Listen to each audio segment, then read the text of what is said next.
Hi, everybody. Welcome to the stream. It's a Monday stream, our first Monday stream ever.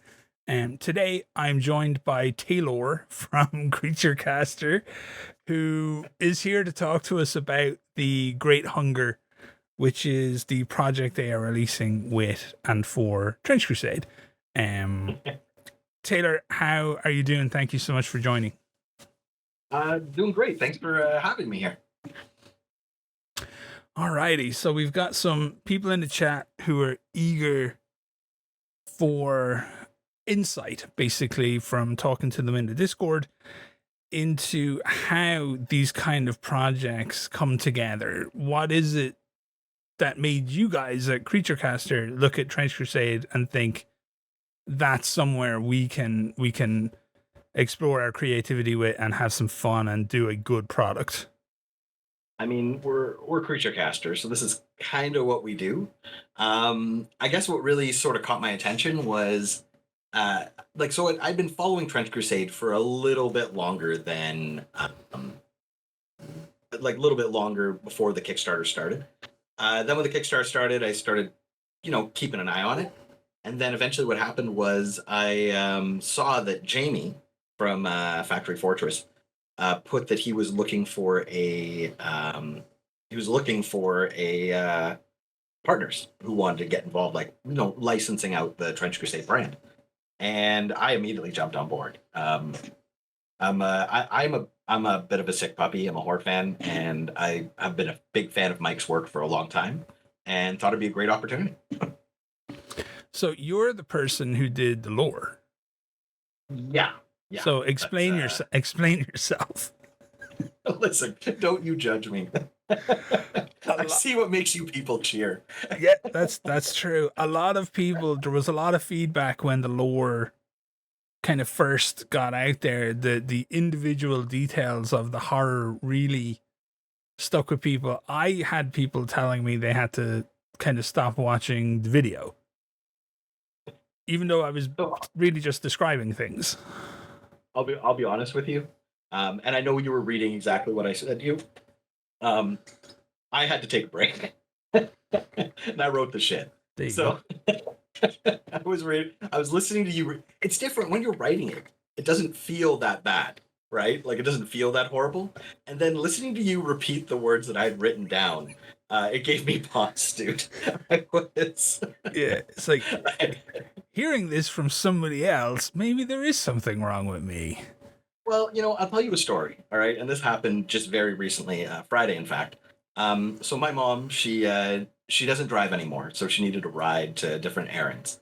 And while this was going on, I actually had to have a meeting with Peter, who's the CEO of Creaturecaster, and I had to discuss Trench Crusade in this meeting while my mom was in the car. And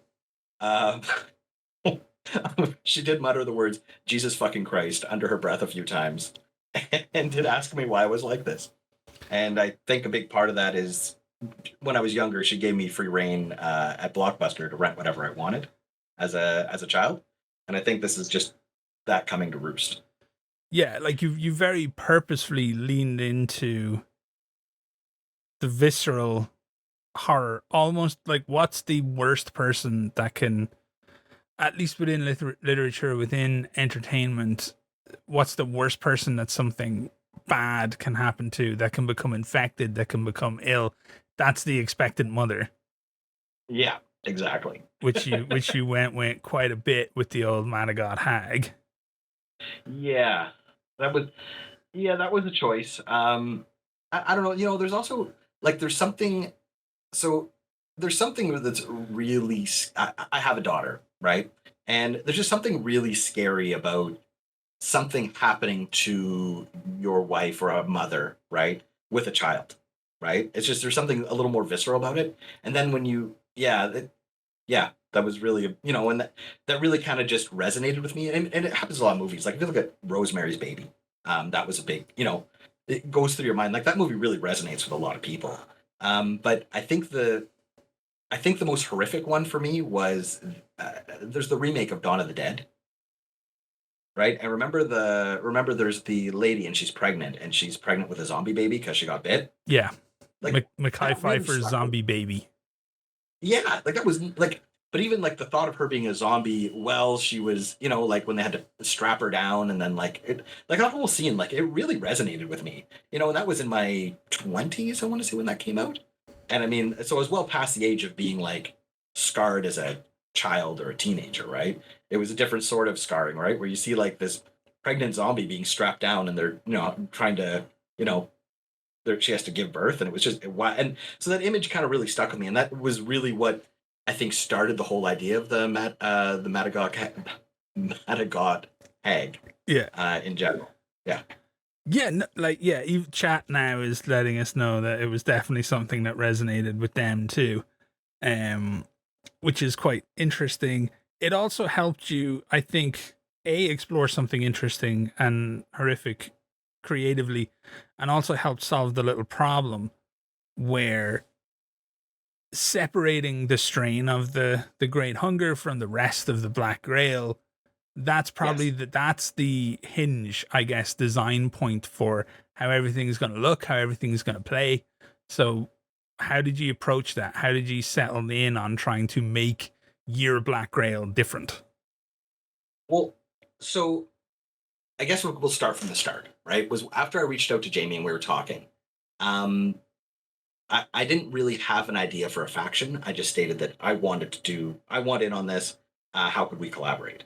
And Jamie mentioned that the Black Grail was one that needed could use a faction, right, to be or a sub faction. And immediately I took a look at our miniature line and realized that there was a lot of potential there with what we had. I'm not sure if you're familiar with our line. It's the Demons of Ruin, Yeah. right? Really kind of fit what I wanted to do. And one thing that really was lacking, I felt personally, from the Black Grail was the like they're all diseased zombies, right? Which is one thing, but having them be diseased hungry zombies was a little more horrific to me, right? I personally have a thing about being eaten alive. Okay. It's I mean, you've watched Attack on Titan, right?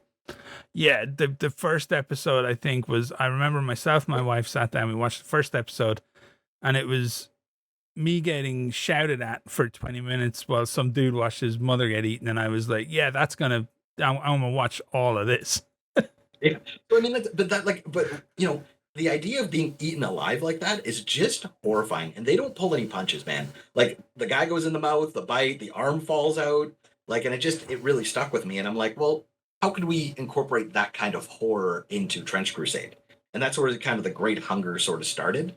Um, the idea of a creature that just devours people, like the Sin Eater has a lot of that, but in a way, like the Sin Eater to me though too, it's more of like the Warhammer Giant, right? Yeah. Where the Warhammer Giant will pick you up and like stick you in his pants.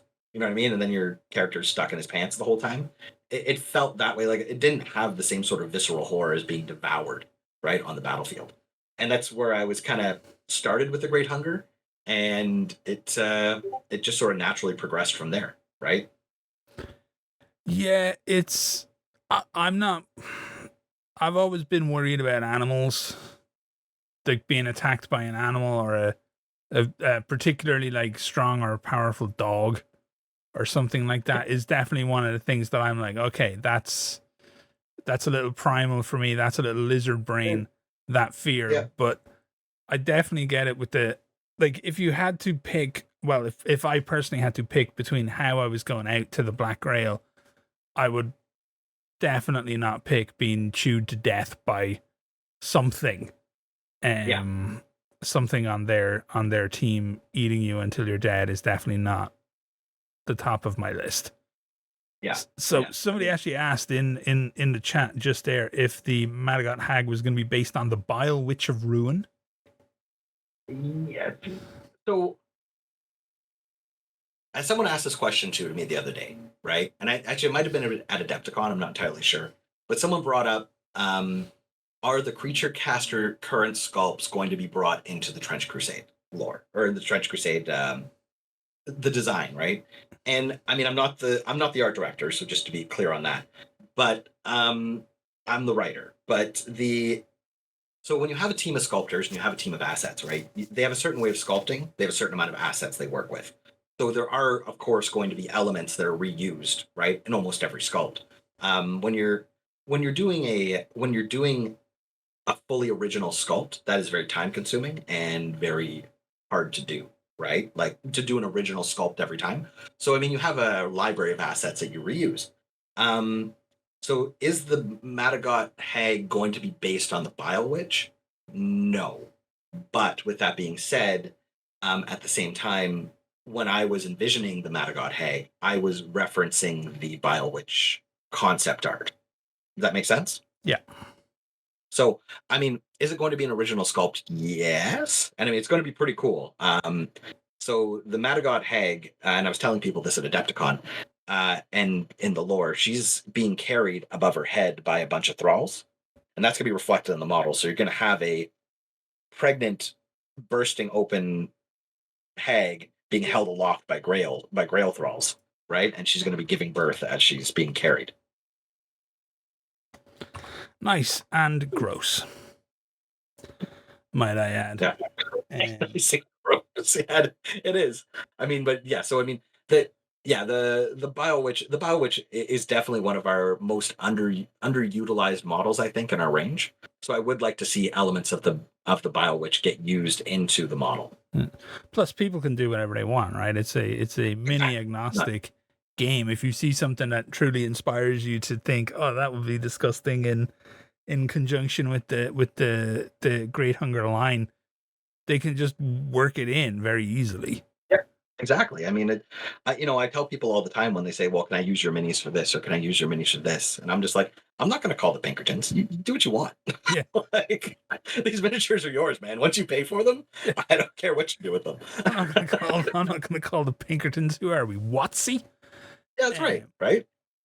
Alrighty. So one of the questions that I quite liked that Henrik asked was this the first idea that you landed on for your version of a Black Grail, or was there was there ideas left on the drawing board? Were there things you decided not to go with? No. So this was the one and only idea I had for the Black Grail. There wasn't much because of because of the time frame. Because you have to remember, we just started having this conversation with Factory Fortress in November, right? So my original goal was to actually have this all out by Adepticon, right? Yeah. Turns out I'm a psychopath, and that was not going to happen. It was not in the cards. I vastly underestimated what we needed to do to get this done. So there wasn't a lot of this was my first idea. I just went with it. The first idea, of course, was the Matagot Hag was the genesis of the idea. Then quickly followed by the Grigori Gula, which was the secondary idea, and then the rest of the faction kind of formed and was built up over Christmas. It was during Christmas time. I was on holidays, so I spent quite a bit of time kind of putting the lore together. Yeah, because there's no real holiday. There's no holidays when you're in a creative industry. That's something people definitely maybe underestimate a little bit. You're never on break, right? You're always thinking. Your brain is always writing. Absolutely. I mean, Creature Caster, we do a lot of things. It's not just Trench Crusade, right? So we have our Dungeons and Dragons campaign that we publish every month. Until we've recently made some changes. We're publishing now once every 3 months, and we're going to do a long form adventure. But every month we also produce a ton of models for our STL tribe on My Mini Factory. And we have Judgment Eternal Champions, which is our flagship tabletop game. We have we sculpt for a few different game companies as well. So we always have a lot of things on the go, right? And it's so there's not a lot of there's not a lot of time for holidays. But at the same time, if you enjoy what you're doing, you're always on holiday, kind of. Yeah, that whole thing. If you enjoy what you're doing, you never work a day in your life. That's a lie. Yeah. If you enjoy what you're doing, you actually work every day of your life. That's how it works. But at least you enjoy what you're doing. Yeah, exactly. Some fun kind of lore stuff, I guess. We'll roll back to design elements down the line because I want to talk about kind of process in a much broader sense, but I don't want to stray off the Great Hunger this early. Okay. So Fungal Studio, a very suitable name, has asked if the Great Hunger is in conflict with the rest of the Black Grail, and kind of do they like eat them? Yeah. So the idea, the basic lore that we've published is the so when the Black Grail goes through an area, right? Their goal is conquest, right? That is the Black Grail's main modus operandi is to to conquer, right, and to spread and that sort of thing. Um, the uh, the red the Great Hunger, they come afterwards, right? So once the Black Grail has passed through an area, the ground is cursed, it's corrupt, it writhes with worms and other gross things, right? That the common person may not know are there. So eventually they move back into an area, and they feel safe, they start to raise their families, and then slowly over time they get hungry, and they get hungrier, and they get hungrier, and soon small animals start going missing, and then children, and then spouses. And eventually, before they know it, they're starting to consume one another, right? And that's when the Great Hunger takes hold. And so part of that is the more they eat, the less they devolve. But the more they but at the same time they want to keep on spreading the virus and making their strain of the virus stronger, like every other hegemon in the Black Grail. So they seek out other factions of the Black Grail in an attempt to eat them to make their strain of the virus more powerful. Yeah, nice. On the lore, actually, somebody has asked how the Creature Caster team balanced the official lore that was released with the little hints that maybe someone is not telling the whole truth about. Well, I mean, I can't really get into. So here's the deal, right? What Factory Fortress does is what Factory Fortress does, right? I don't have any more insight into the official lore than I think you do or other people do. Yeah. But I will say that the I would say that there's definitely factions in the within the in my head canon. There are factions within the civilized world that would possibly see that New Antioch is exploiting certain things. Yeah. If that makes sense. But I mean, whatever Factory Fortress decides to do with that is up to them, right?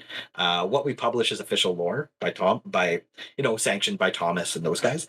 But what they decide to do with it in terms of like the main game, right, is really up to them, Yeah, right? I just give them little bits and pieces to work with, if that makes sense. Yeah, that's a really interesting point, I think, for people is when you embrace these projects with other teams, like with Trench Crusade, you are like beholden to that overall vision of Factory Fortress, and you do what you can within your own creativity, but it must match up their overall vision. Exactly. It's very like Thomas and I. Yeah, Thomas and I, we've collaborated and we've talked about how the Great Hunger fits into the overall lore. But and I've thrown out other ideas to them, right? Mainly as you've noticed with the SEP stuff, right? That we've been releasing as teasers and that sort of thing. But ultimately, in the end, they're going to have they have control over their baby, right? I can just make suggestions on names. cool. And somebody was asking if they're going to be 3D printed or a new resin cast. Well, that is actually pretty interesting because it's going to be there. So we're going to be doing the it's called a Frontier on My Mini Factory. We're going to be doing that in June, and that's going to be for STLs. But there is going to be an option to purchase the physical version. The physical version will come in a retail box, and it will be produced in new resin. right? So our not poured resin, it's the resin that we're using for more of our current sculpts now. Yeah. It's very high quality stuff, but it's also going to be in retail packaging. So with that being said, also expect a certain price point to go along with this because it's not 3D printed resin. Like I can tell you that the Black Grail or the Great Hunger will be $119 to buy in, and you get 23 STLs with that. Yeah.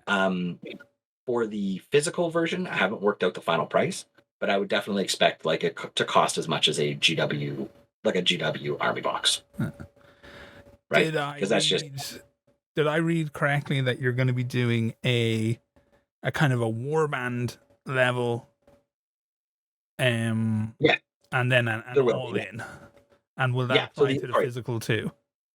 No, so the warband level will probably be 3D printed. Okay. Well, will be definitely 3D printed, right? Because I'm not gonna. So part of the issue is we have a third party that's producing our resin casts, and it's very hard for us to. So if we wanted to do retail packaging for warband and for the all-in, it would be probably that would be reflected in the price, and we do want to keep the prices down. Yeah. So we'll probably do the warband level, like I think it's 6 models. We'll do that as just 3D prints. Okay. Yeah. It's one of the issues with physical production is it's always very difficult to predict how many people are going to buy so much of each and the inherent risk behind getting either of those wrong.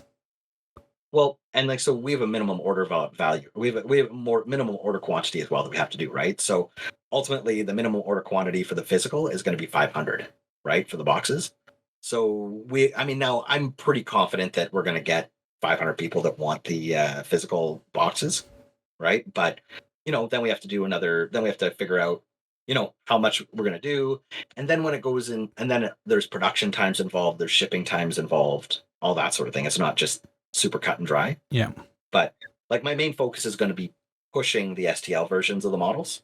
But for those who do want the physical ones, they'll be able to do that. But they have to keep in mind they're not buying UV resin prints. They're buying, injection resin. Yeah, casting. Yeah. Yeah, I'm all about that STL life right now. Ever since I got my 3D printer, I've become one of those guys. I was one of those guys, and then I found a guy who will be one of those guys for me. Yeah. And I gave him my 3D printer. So I'm bad. The only difference between me and the 3D printer goes burr crowd is that I actually pay for fucking STLs. And there you go. Not to point accusatory fingers at anybody. Support your sculptors, folks. That's all I'm saying. Support your favorite sculptors. Well, a lot of people don't realize how much it actually costs to sculpt this stuff. And it's expensive. It's not. We have sculptors. We have a team of 3.5 full-time sculptors. It's not half a sculptor. It's one part-time sculptor. Just to be clear, we didn't cut poor Tudor in half. But we have a part-time sculptor and 3 full-time sculptors, and we pay them a living salary, right? So that isn't free. Right. So I ask when people look at our sculpts and they really like the quality of our sculpts, they have to realize how much work goes into those sculpts and how much it costs to actually produce those sculpts.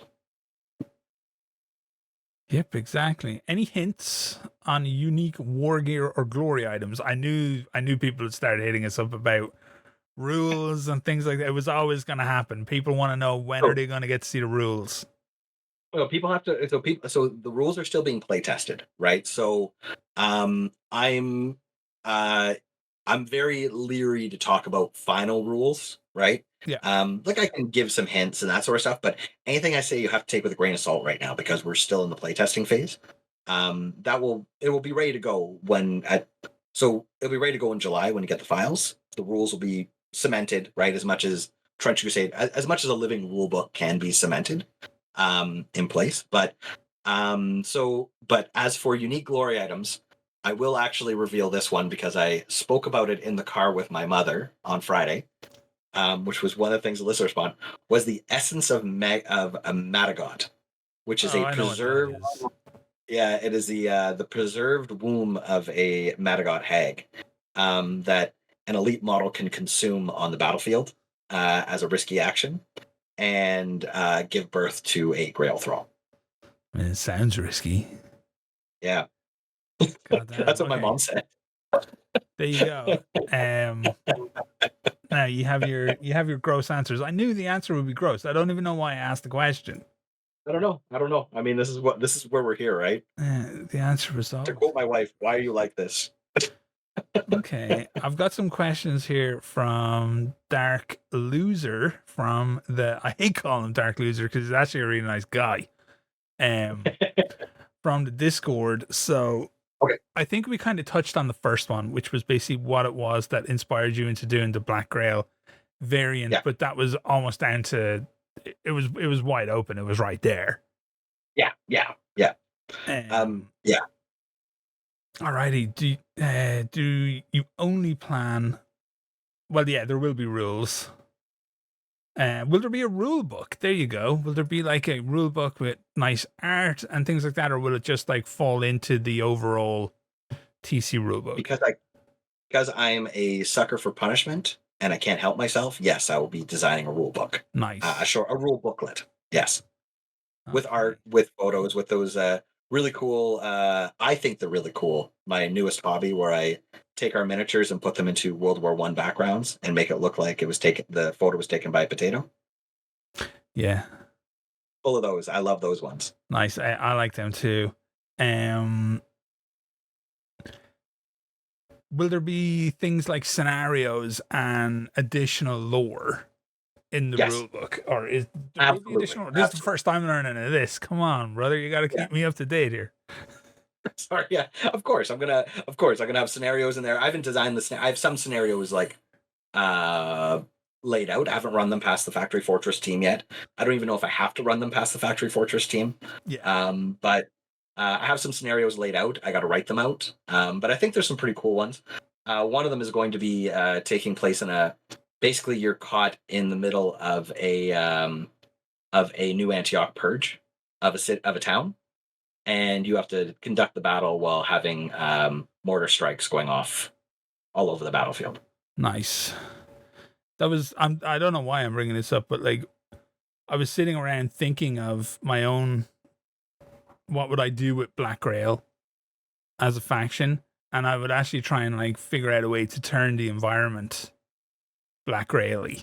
And this was this is what I was first thinking when, so like they'd form like mortars, and instead of a slow march, it'd become a sit there and like pound you out until you get to us and stab us to death and stuff. So it was very fun for me when I was reading the lore, and it was like, yeah, you know, the Black Grail, it's in the biomass, it's in the petrichor, it's everywhere. Like you're not escaping this; it's gonna get you. That was a pretty sick idea. So that kind of scenario is interesting because they're trying to literally bomb the Black Grail completely out of existence in that area. That's right. And you're basically battling, and meanwhile, these New Antioch mortars are just blasting around you. And like I have the table set up into quarters, and randomly at the start of every turn, one of those quarters, everyone in that quarter has to roll on the injury table, right? And it's just like, you know, because I mean that's where they decided to mortar that round. Nice. And it's I did something very similar. I wrote I did a Infinity tournament, and we did the same sort of thing where there was like an aerial assault on a city while you were fighting, and it worked out really well. The scenario was a lot of fun. So, I mean, it's a lot of fun until you lose half your army, you know. Yeah, I think that's one of my biggest kind of. I will regularly have arguments with people that I know very well in the scene about. They really like. I'm not a huge proponent for balance.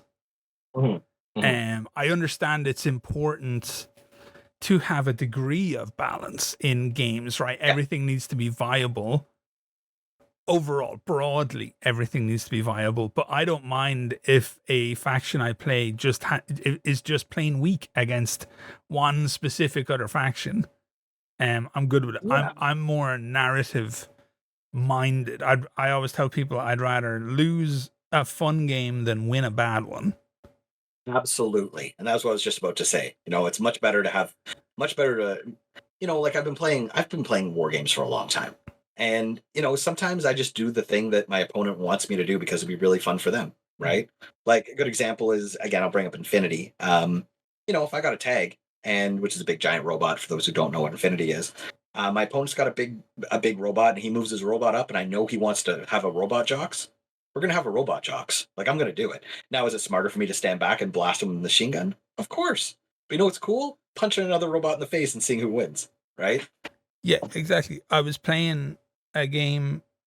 It was my Heretic Legion into my friend Yuna's Iron Sultanate, and just it seemed like a really fun thing to do was to allow the sapper to throw the shovel to distract Mhm. the warwolf. And the warwolf got kind of overrun by its inner dog and just had to go like fetch it. Just like little things like that, I think can add tremendously to how fun and memorable a game is. And from your point of view as a company, with this kind of thing, you want to be very careful that you're not selling people on the concept of something that's going to be overpowered. Yes. Because people, you don't want people to think they're buying a win. Absolutely. And I'm always very, that was actually part of the meeting I had on Friday as well, was that, we're selling something different, right? And, I want to make sure that, and that's why I'm always leery to talk about rules right now too, because things might get nerfed, right? But in a game like Trench Crusade, again, you really have to emphasize the amount of fun you're having, right? And not necessarily, the tactical acumen of the player, right? Because you're playing a game with dice, you're playing a game with miniatures, you're playing a game with measurements, right? I mean, how often we play the game and you're like, oh, am I within charge range? And it's like half an inch off, and you're like, yeah, close enough, just move the model, right? Like, that's really, I think, the kind of game that Trench Crusade is, and the kind of audience or the kind of game that Factory Fortress designed to make or decided to make, right? Yeah. Was not a game with, being super, super, like, I'll use Judgment as an example, because Judgment is one of our games, right? So Judgment is almost the exact opposite, right? And you've played Judgment, so it's all about, like, we have a grid, right? Like, you have to move on a grid, right? You don't use a measuring tape because measuring tapes can be flawed, right? There's no customization, right? It's a matter of, your combos, your team, who you build into your team. Trench Crusade's the opposite of that, right? Where it's more about outfitting your guys and creating a narrative around it and essentially just having fun, right? Yeah. You are 100% responsible for your own fun in Exactly. Trench Crusade. Like, you can either kind of strictly keep to just what the numbers are telling you, or the people who are having the most fun with it that I can see are the ones who are investing heavily in trying to entertain and tell a story between the players. And everyone's trying to have fun and everyone's trying to have a good time. And it's great for that reason. Like, as a rule set, it's not tremendously complicated, which is very nice. It certainly takes a little bit of getting used to. There's a little bit of stuff in there that's like anathema to standard kind of board game design, I think, for many people who are playing it.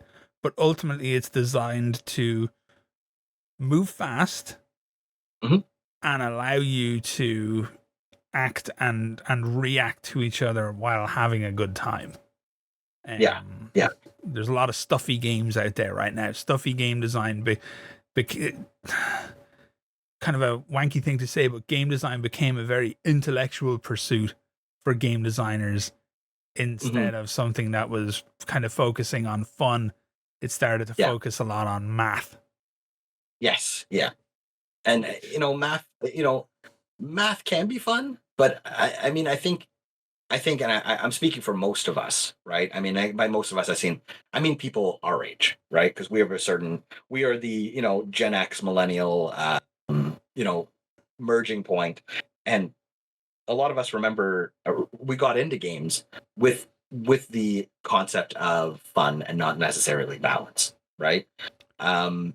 Warhammer was definitely not balanced. What was the other game we used to play? I'm sure if Warzone. Remember Warzone? Mutant Chronicles. Yeah, we used to play that, and I mean that definitely again didn't come from a place of balance. We played Dungeons and Dragons Second Edition. I mean, what the hell was that? Remember Thaco? Yeah. Yeah, that wasn't fun. That was that was Mammoth, right? But I mean, Yeah, and stuff was going to be busted for so long. yeah, Like you know, there wasn't a living document to update. There was a yeah, book that you bought, and then 5 years later you might get to replace it. yeah, I remember those days. Yeah, so I mean, I think there was a real change. I want to say the real change kind of happened with War Machine, in like War Machine Second Edition in 2012. I think was when you started to see a lot more precision based, mathematic based war games, right? That and I'm not saying those aren't fun, and they definitely appeal to a different crowd, a certain crowd, right?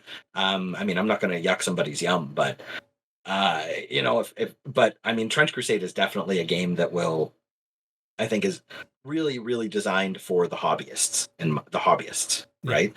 Um, and the hobbyists, the painters, the people who want to do narrative games, get together, beer and pretzels with your friends, and that's what really attracted me to this game in the first place, right? Because I'm of that generation where that's a lot of fun to me, Yeah. right? I'm not a super competitive person though either, right? I mean, I'm 45 and I play Call of Duty against a bunch of 20-year-olds and get my head blown off every Monday for 3 hours a night. Yeah, it's So, the thing that's really appealing to me about Trench Crusade is it's like the ultimate exploration of just like the rule of cool. yeah, And absolutely. Mike not really caring what anybody else thinks is cool. He Yeah, kind of he sat down, he had the nuts to say, I think this is cool. Is it gross and disgusting? Yes. Is it out there? Yes. But it's also cool. And he just kind of believed that other people would find it cool too. yeah. And there's And he wasn't wrong. yeah. I mean, like, it really appealed. And I've been writing, like, I write our D&D adventures for Creature Caster, right? And I'm a horror buff. I love horror movies. I'm into all that stuff. And I was shocked at the balls that Trench Crusade had, because I had been for so long holding back on the what I was doing with Creature Caster, just for fear of how people would react to it, right? And then I saw Thomas and Mike and the Factory Fortress guys just going full fucking bore with this. I'm like, you know what? This is amazing. And yeah, I had to be a part of it. So Yeah. Righty. What we're gonna do is we'll take a little look at some art and some mhm. stuff that you've brought with us. But before we do that, Lata has asked, is there a chance to add additional models to the Great Hunger after the initial launch? No. So after launch, the Black Grails or the Great Hunger is going to be launched as is. So there's a lot of reasons for that, but no, once the Great Hunger is out, it is out, and that will be what the model selection that is available. One and done. Yeah. All right. There's reasons for that. It's not like just an arbitrary me being a dick reason.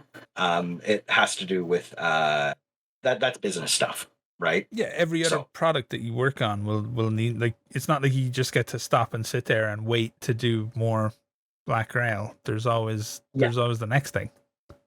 Well, I mean, and this is a licensing agreement, right? So you have to remember there's a licensing agreement, and legally it's in place for the models that we produce, Yeah. right? Producing new models would require a new agreement, right? Which gets complicated, right? It's easier to just do one and done. And I mean, like if Factory Fortress comes back to us and says, "Hey, can you add some more models can you do this?" I mean, absolutely, I will. I have no problem doing it, but again, that will require a lot more effort than just. It's not just as cut and dry as you would think, right? As a fan release would, for example. All righty. I'm gonna slide us back to make room for some art. And let's look at, you brought a render of the Lord of Tumors, which is I did the Great Maw. the Great Maw, basically. And it's a really interesting design, mildly contradictory, I feel, to what I think of first when I hear the Great Maw.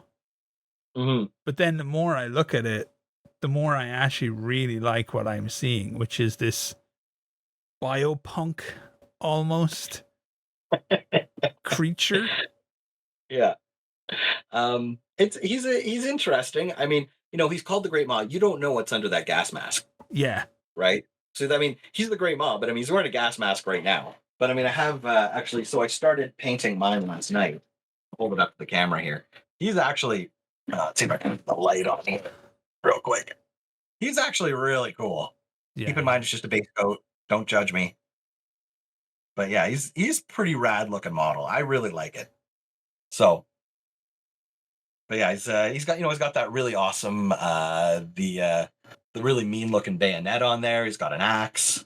You know, he's pretty rad. I'm a fan. I wasn't sure how it was gonna look, how I felt about it originally, but looking at him, he's pretty solid. Yeah, he has a lot of presence in his design. A lot of you want your big guys to look like they're meant to be big. Yeah, and he definitely carries that off quite nice. And somebody asked, what's in the tanks? People. There's people in those tanks. There you go.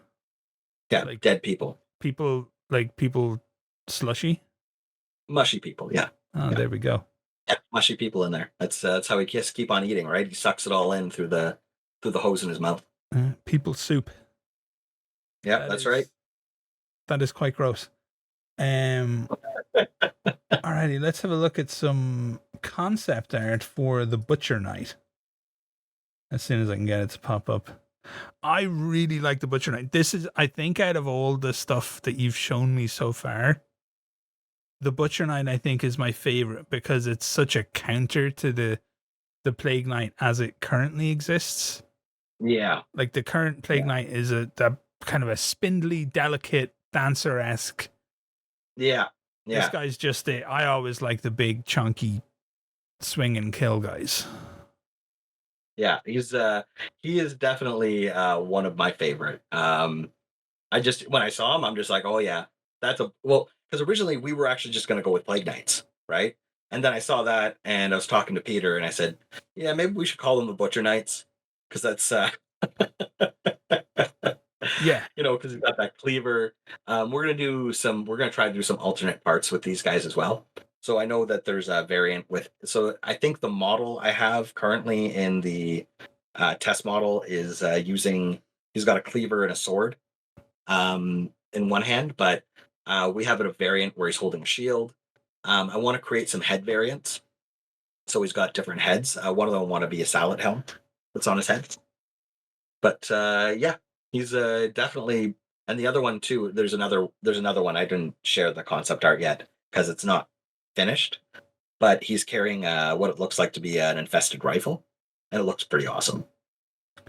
Nice. Yeah, what's in the offhand? What's that? Is that a stake or a I think it's a dagger. Not a dagger. Our concept artist Alex Boca, he just loves people with two weapons, like a weapon in each hand. Yeah. It's just his go-to. I mean, we use it as reference. We don't necessarily go with the fight. Like, so we have a two-handed, a double weapon one. We have a shield, and we have a shield option. Because I know, having played them, I think that I can't imagine not using a shield with a Plague Knight. Yeah, exactly. Yeah. Okay, the Corpse Guard concept is a fun one because it's right up there on the body horror with the tapeworm. And this has never been seen before, by the way. This is the first time I've ever revealed this art. The tapeworm holding the head and it's all elongated and pulled out of the body a little bit is... Yeah. Yeah. He's, here we go. There he is. That's the Corpse Guard concept. That's so gross. Yeah, so the idea is that he's full of parasitic worms, and so that's a parasitic worm that's that's burst out of his back and holding his head up. But his spine is still intact, so he can still move the rest of his body. But people are digging the Corpse Guard.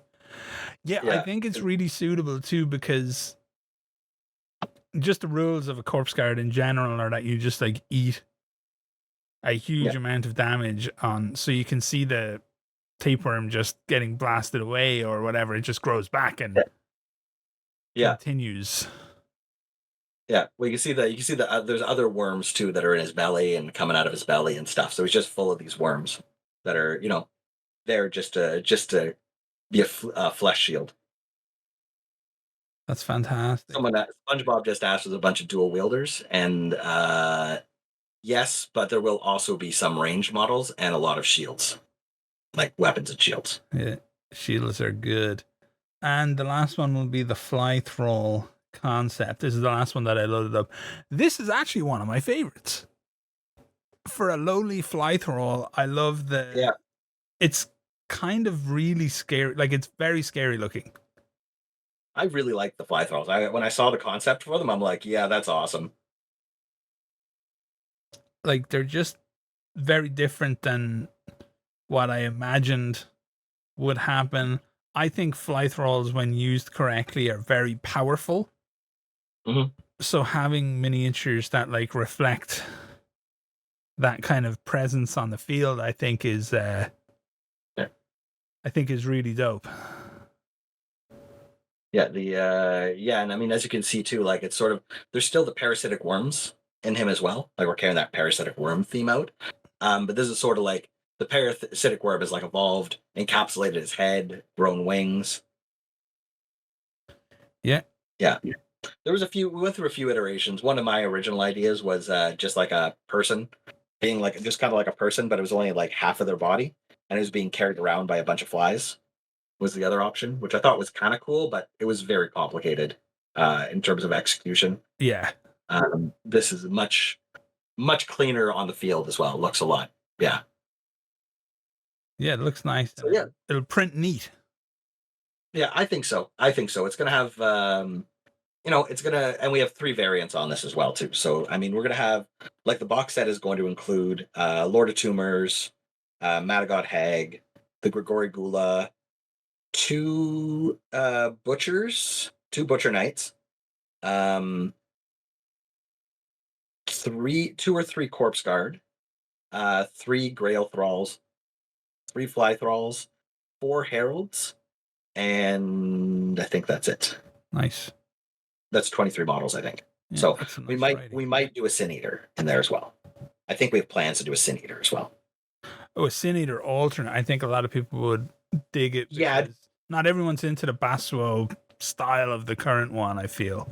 Yeah.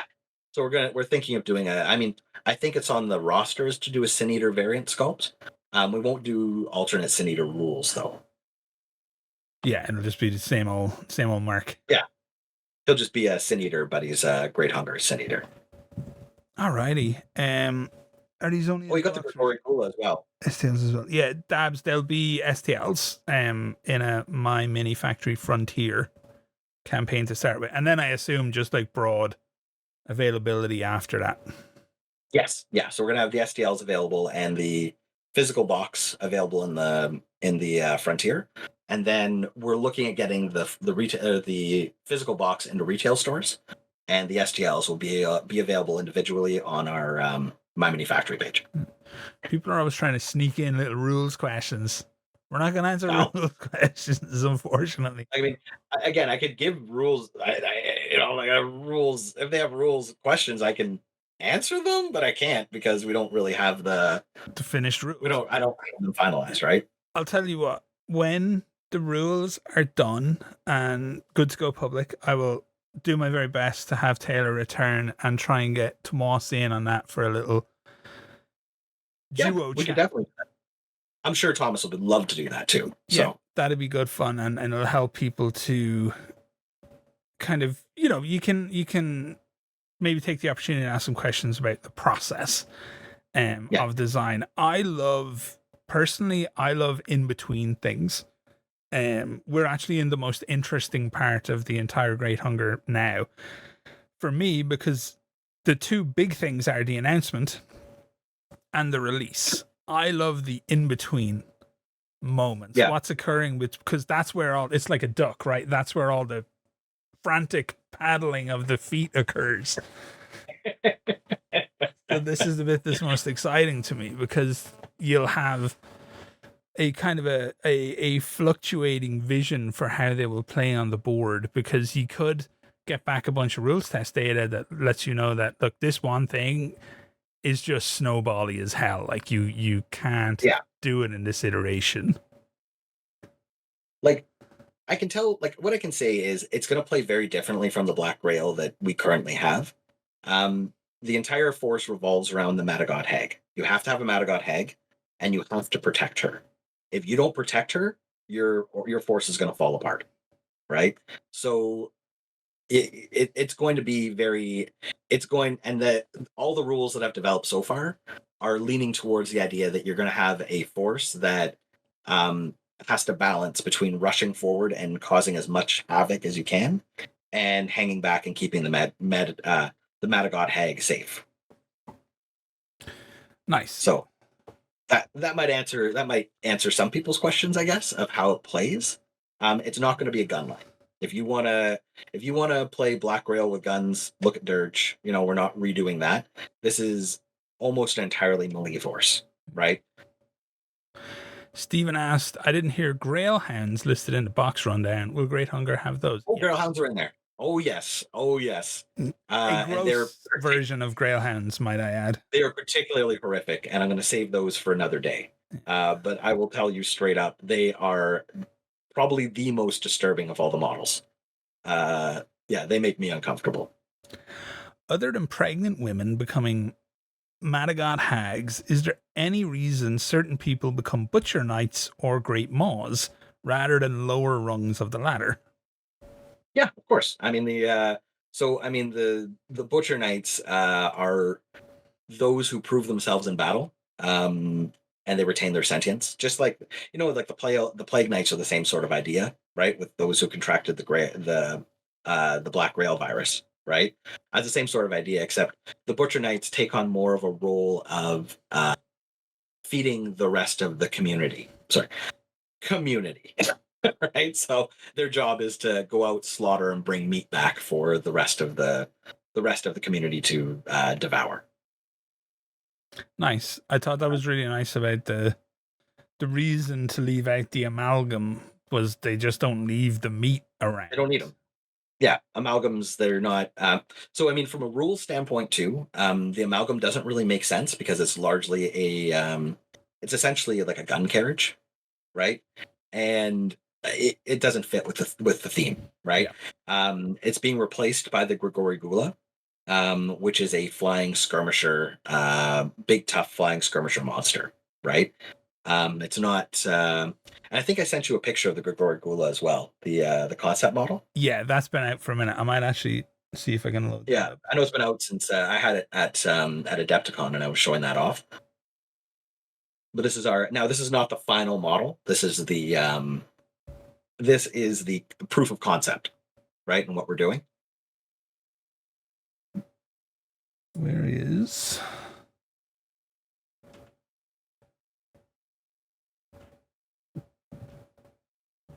Well, Dark Loser, I see your question of where does the name Grigori Gula actually come from, and I'm going to let you look that up online.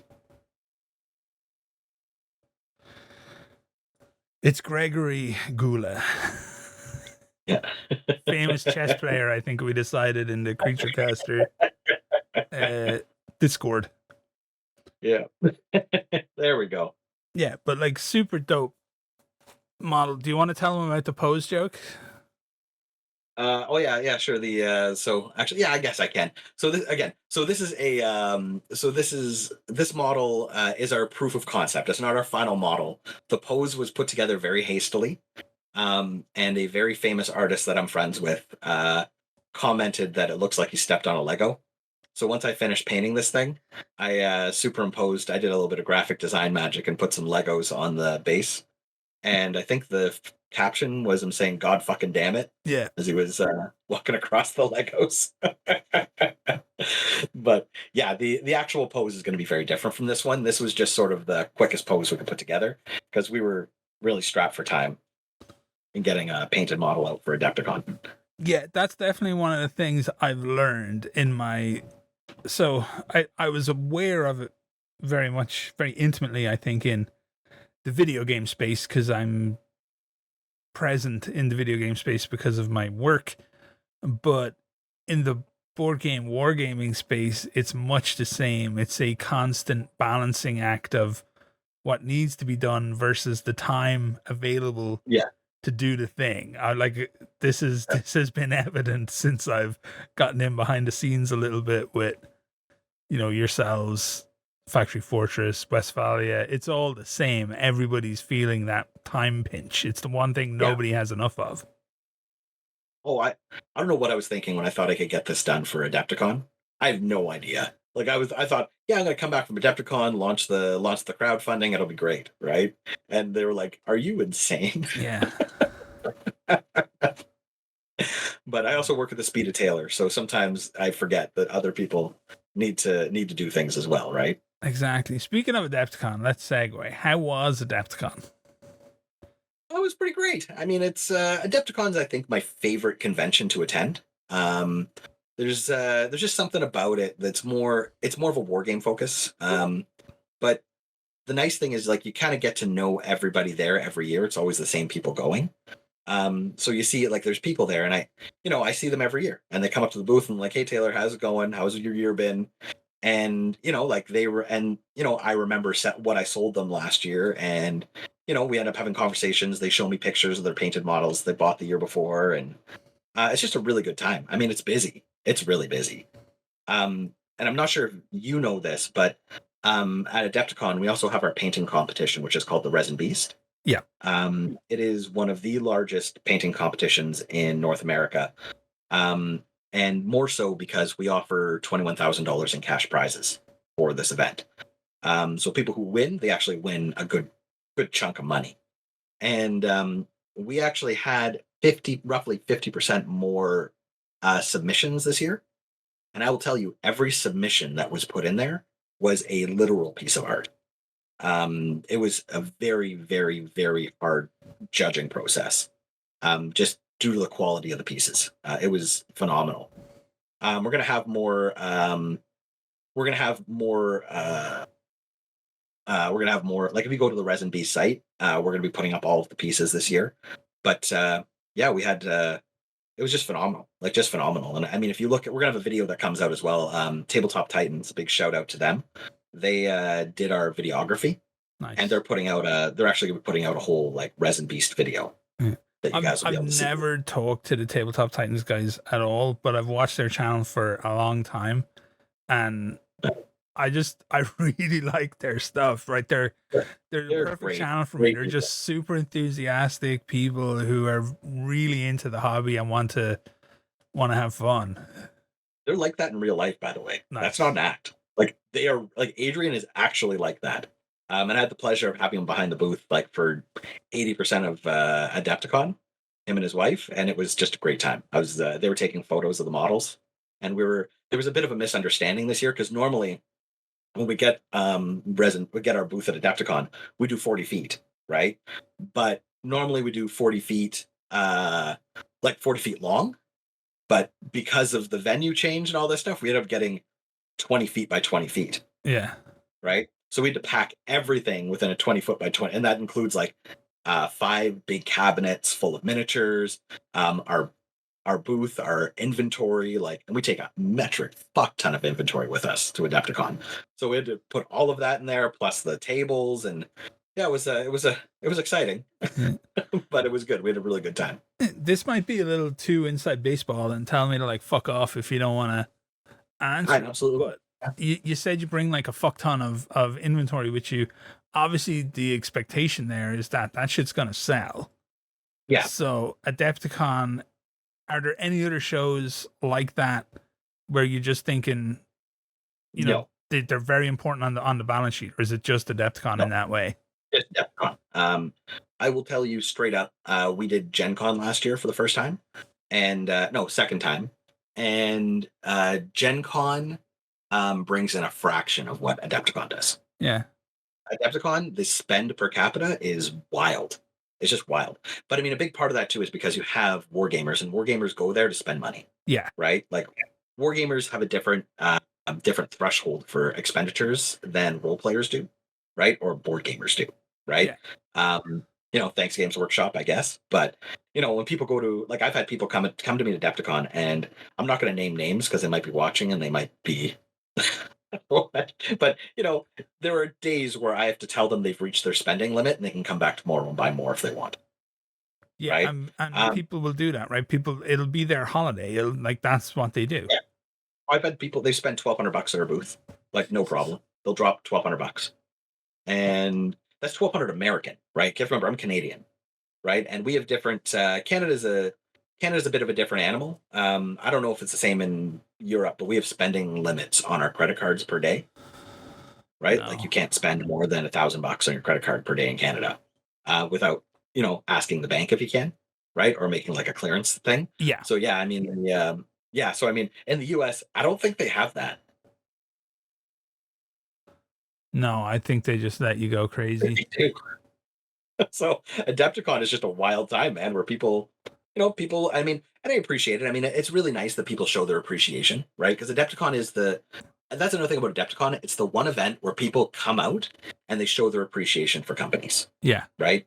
Like they're there to fraternize with the companies, and they spend, they show their love with their wallet, right? And I mean, it's an important event for us because, and I think for every wargaming company, because that's where that's the one time where the um, where the fans of games get to go out there and really show these people how much they appreciate their stuff. And in turn, I know that when I'm at Adepticon, I'm giving people deals left, right, and center, right? Because I really appreciate their business, and and I know these people. These people are on our Discord. They're always talking to me, right? So it's really nice to see them in person and show them my appreciation of them as well. Yeah. Thanks for the consistent support.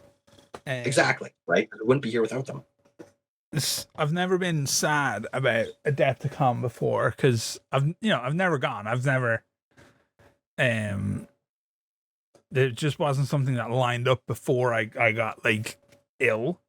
And now Yeah. that I am ill, I don't travel. But this is the first time I've ever looked at Adepticon and went, oh, I really feel like I could have had fun there. This year, just it would have been a lot of fun, just like sneaking around to the booths and saying hello to yourself and to everybody else. Yeah, I mean, it's like even it's just one of those things where like everyone there they're so respectful of one another too. Like, and I'll tell you, like, so someone asked, because we have all our models spread out on the table, right? And we have a ton of models, right? And they're spread on the table, and we have our cabinets don't have locks on them or anything. And someone said, "Aren't you afraid of theft?" Yeah. And I'm like, at Adepticon? No. I have never had products stolen at Adepticon. Nice. That I think says a lot. Hmm? That says a lot. It says a lot. I mean, it really does. I mean, I think the only time I did have something personally stolen from me at Adepticon, but I'm pretty sure it was taken by mistake. Yeah. Because it was a bag full of stuff that I'd bought, and it was like a plastic bag that I left out, and I think somebody picked it up by mistake when they were grabbing their stuff. Yeah, or else it was one of those spy movie handoffs where the bag is identical and they grab it. That could have happened too. I mean, it's very possible. But yeah, I've never been concerned about theft at Adepticon, but which I understand is rare at conventions because apparently it happens at other conventions all the time. But Adepticon, I've never heard of it. One of the questions that Dark asked, which I kind of left until a bit later in the discussion, was if I'm actually going to get the exact wording so I don't mess up his question. And depending on how the Kickstarter goes, do you wish to possibly work on more Trench Crusade related stuff and partnerships? And I think that's a good opportunity to just talk about the reality of these partnerships and how they're not like that. It's not just like drop of a hat stuff, right? Yes, yeah. There'll be were another thing to occur, it would be a process. Yes. So I mean, working with like Factory Fortress is great. I enjoy working with them immensely. I got to hang out with them at Adepticon. We went for drinks on Wednesday night, and we went for dinner on Sunday night. And they're a wonderful crew. I enjoy working with them immensely. but they're also being inundated with companies that want to do business with them right now, right? Because they're the new hotness. So, you know, even if the Great Hunger does gangbusters, right, and blows everybody away with how much it makes, the reality of the situation is they have other people that are slotted in to do other projects with them, right? And you don't want to, like, I mean, you can't do these things every month. You gotta, like, you gotta look at it for every quarter, every other quarter, right? Doing a release. Otherwise, you're going to get burnout in the market, right? People are going to be like, "Oh, great, another Trench Crusade project," right? Yeah. Um, so what I know that what they're doing, I think this is open knowledge, so I might get my hand slapped if it's not, but I think it is. They're doing two licenses. They have the official license, which is what we're doing, Yeah. right? So that means that we're working directly with the Factory Fortress team, and they're vetting everything, and what we're doing is the official lore of the universe, right? And then there is a secondary license called it's like compatible with Trench Crusade, and it is a basically an open game license for people who want to make product for Trench Crusade, right? So if we do another project, I mean, even if this does gangbusters, chances are you may see another Trench Crusade project come within the year, right? With us. Um, but it will definitely fall under the compatible with Trench Crusade. Yeah. Right. Which will likely be alternate models, maybe non-official rules, et cetera, et cetera. Right. Now, I mean, how the community feels about that, I don't know. I mean, judging from what I've seen, I don't think the community actually cares whether it's official or not. Yeah. Right. I think the community is into like, I mean, if I work on, for example, another faction, right, and I produce rules that are unofficial, but my rules are still solid, right, and seem balanced, I don't think the community would shy away from using them, Yeah. right? I guess the only question would be, would they be included in like an army builder app, right?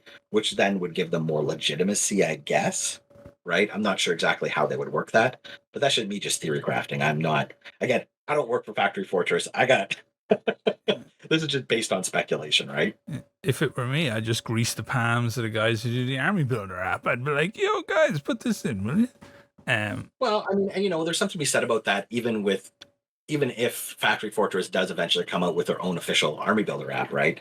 On whether they want to allow experimental rules or non-official rules in there, Yeah. and maybe they can take a fee for that, right?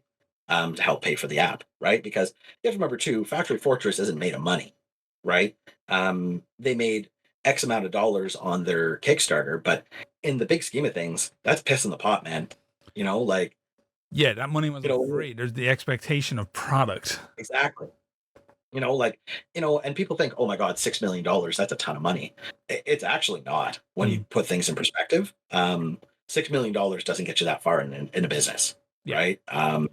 If you have a small business, yeah, right. And I mean, right now, Factory Fortress is a small business, but if you look at the names that they're attracting who are going to be working with them, those guys don't work for free either, Yeah. right?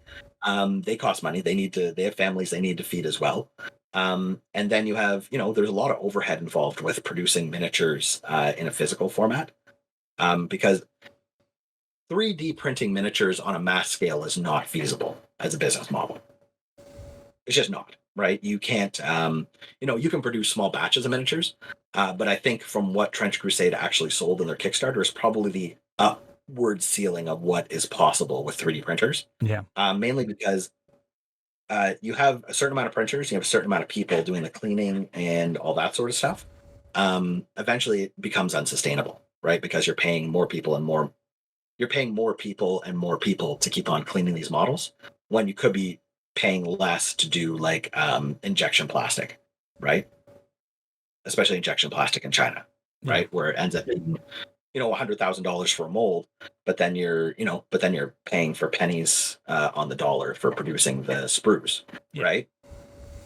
Which makes more sense. But again, that's a bigger process. That requires a lot of time, a lot of effort. It's not just like you can't just whip that stuff together, right? Yeah. So let's put down like a massive disclaimer right now, because I'm going to start talking about some wild shit, and I want people who are watching to understand that I don't know dick about fuck with regards to what Factory Fortress are going to do, and you won't either. But that would be the next growth point, right, from where they are right now would probably be plastic model starter kit and get that shit out to people and get it into stores. Yeah. Like a retail launch of two factions, bit of train, rulebook, boom. Yeah. Yeah. What I was going to say, what are broadly in the current landscape of the industry, how sensible is it to try and do that right now? Or is it better to just like ride the fucking pine until tariffs aren't being talked about all the time? Okay, so massive disclaimer, let's leave the tariffs off the table because it's just such an unknown right now. Yeah. How that's going to affect the market, because I have no idea. I'm Canadian, right? This is wild. All right. So let's leave that at the table. If they want to see, if Factory Fortress wants to see growth in their business, they're going to have to get into retail stores, right? Yeah. There is very little chance of 3D producing product and having it available in retail stores. Bottom line, right? For a variety of reasons. Like a lot of people think that 3D printed product is unsafe, for example, right? They won't buy 3D printed product in a retail setting, right? Even if it's blister packed and professionally cleaned and whatever. You have people that are concerned about that, right? Retail, there's a lot of retail stores out there that have not embraced 3D printing, which I think is a bit of a mistake. I think almost all retail stores at this point, like hobby stores, like local game stores, should embrace 3D printing as part of their business practice. But again, I don't own a retail store, so that's just my personal feelings on it. But so the ones that have not embraced 3D printing, a lot of them are very leery in allowing people to use 3D printed products at their stores, right? Yeah. The majority of so if you look at the old model of gaming, right, is a lot of people do their gaming at local game stores, especially tournaments, right? Because local game stores hold tournaments. People come in, play model or play, and that kind of drives the game forward, right? At least that was the old GW model, and I mean, I still think it's probably very relevant with other games as well.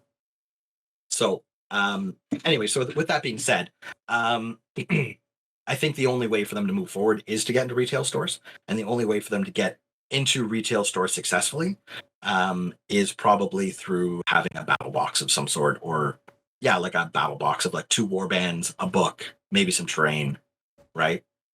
Yes. Yeah. That's my answer.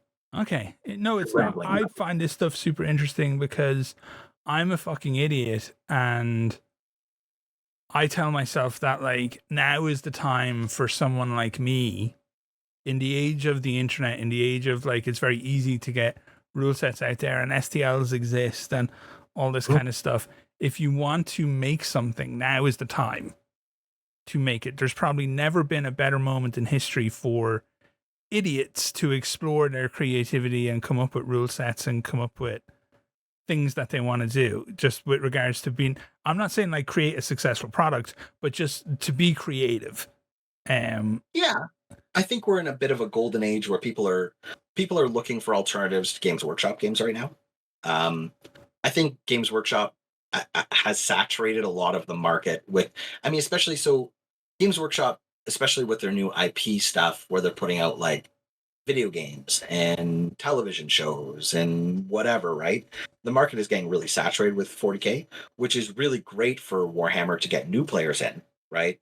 But a lot of the older players are seeing an influx of new players, right?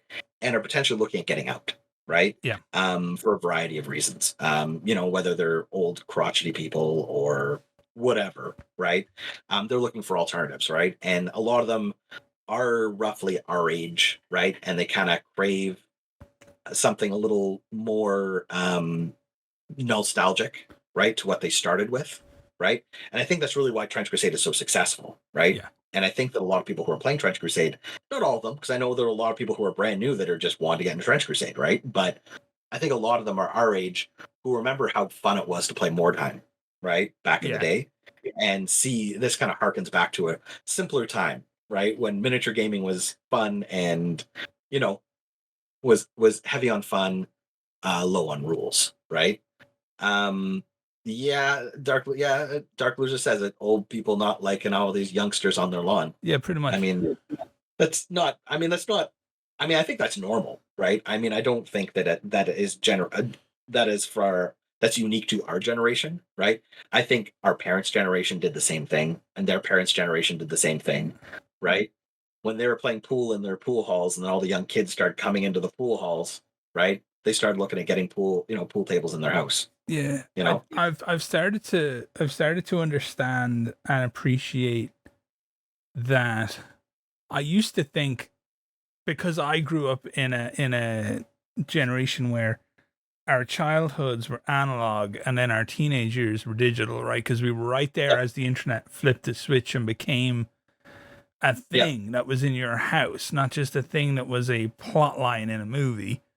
Um, mhm, I used to think that the problem that older generations had with me was that I was into shit that they didn't like. Like, I was into tech and I was into metal, and they were fucking losers who listened to the Beatles, and that was the dividing line between us. But as I hit the age that they were at when they were judging me, I realized that what they didn't like was my attitude. So I find I'm not driven away from where younger hobby people might congregate because of them playing different games than I'm currently into. I look at them and I just see a odd negativity to things, that it's more important to dislike things almost than like things. right. It's weird. I've noticed that too. Yeah, and Right, that's where strange to me yeah, because when I was younger, my parents didn't like stuff, and yeah. that made me want to like it more. I was like, oh, it's Mhm. rebellious to like this shit. Fuck yeah, I love this.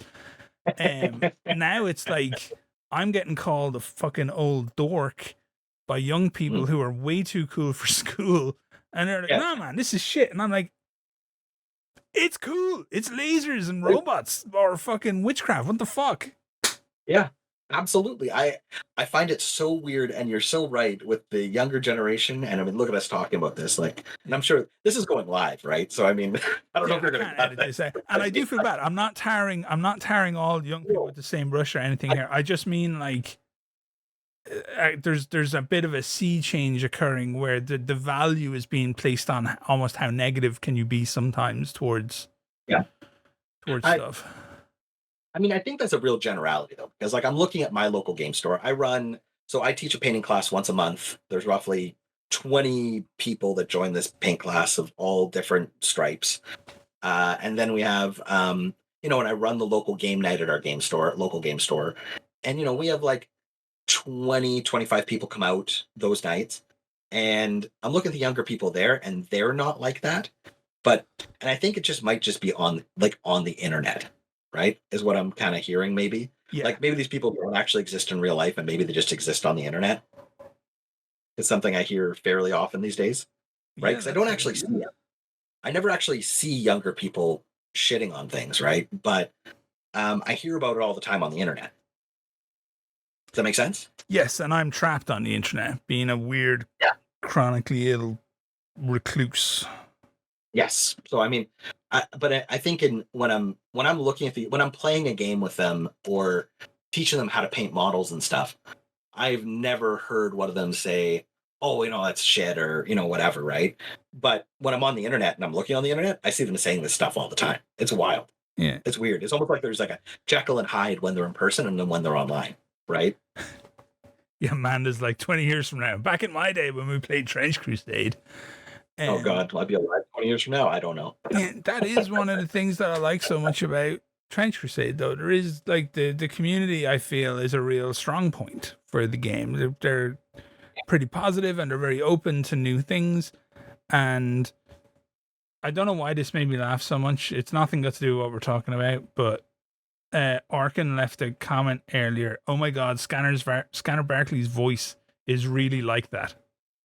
It's like Yeah. What did you expect? This is exactly what I sound like.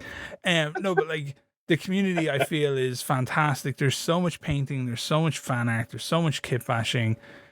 People are so into doing like lore concepts, and from my point of view as a quote unquote fucking content creator, I just find people being extremely supportive of the things that I want to do and the things that I want to explore. Now, I can see sometimes some people getting rubbed the wrong way ever so slightly by the fact that I refuse to say whether things are canon sometimes or not canon sometimes. But that's because if I leave, like if I define stuff way too much and I take away the mystery of what's me coming up with my own stuff versus what's a 2 a.m. conversation that I had with Mike, I think the developers like that uncertainty and things. Even with the map, I think they like that uncertainty. Oh yeah.